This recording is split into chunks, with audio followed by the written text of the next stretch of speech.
19 নম্বর word Trinamool কংগ্রেসের উদ্যোগে স্থানীয় কাউন্সিলর শাহাবুদ্দিন খানের আয়োজনে 300 জন মহিলা এবং পুরুষদের লুঙ্গি এবং শাড়ি ঈদ উপলক্ষে উপহার দেওয়া হলো। বর্ধমান দক্ষিণের বিধায়ক খোকন দাসের হাতে এই উপহার পেয়ে খুশি সেই সমস্ত মুসলিম সম্প্রদায়ের মানুষজন যারা রোজাদার 1 মাস ব্যাপী রমজান উপবাস করে ঈদে একটা নতুন জামা কাপড় পরার পরিস্থিতি নেই, সেই সমস্ত মানুষদের উপহার দেওয়া হয়।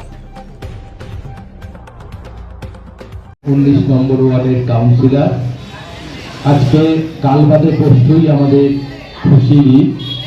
সেই ঈদকে সামনে রেখে 1 মাস ধরে যে রোজা চলছে সেই রোজার মাসেই আমাদের সম্মানীয় কাউন্সিলর আজকে এই ঈদে সবাই যাতে ভালোভাবে আনন্দের সঙ্গে দিন কাটান, তাই খুশির ঈদ যাতে সবার কাছে আনন্দভাবেই হয়, ভালোভাবে হয়, তার জন্য কি উপলক্ষে দেওয়া হচ্ছে? আমরা 19 নম্বর ওয়ার্ড তৃণমূল কংগ্রেসের পক্ষ থেকে আমরা প্রতি বছরই ঈদের প্রাক্কালে এবং দুর্গাপূজার সময় আমরা বস্ত্র বিতরণ করে থাকি।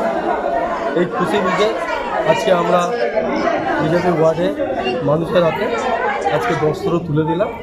আজকে আমাদের মধ্যে এখানে উপস্থিত ছিলেন আমাদের বিধায়ক খোকন দাস মহাশয় এবং আমাদের 28 নম্বরের কাউন্সিলর ইন্তেখাব আলম এবং আমার দলের সমস্ত নেতৃবৃন্দ ছিল।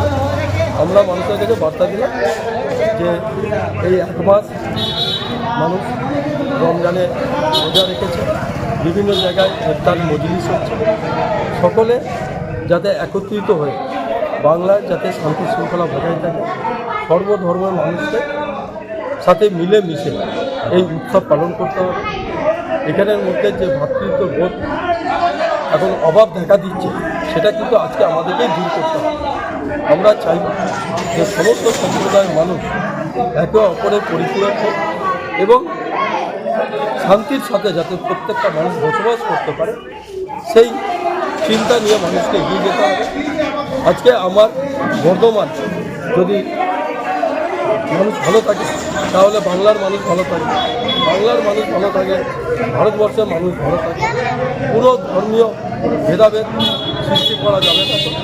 সামনে রামনবমী আসছে, সেই রামনবমীতে আমরা মানুষের কাছে বার্তা দিয়েছি যে আমরা মুসলিম সম্প্রদায়ের মানুষ রামনবমী মিছিলে আমরাও তাদের সাথে পদযাত্রায় সামিল হব এবং শান্তি শৃঙ্খলার সাথে কয়েকটা উন্মুক্ত যুবক যারা গণ্ডগোল লাগাবার চেষ্টা করবে তাদের কাছ থেকে সাবধান হতে হবে।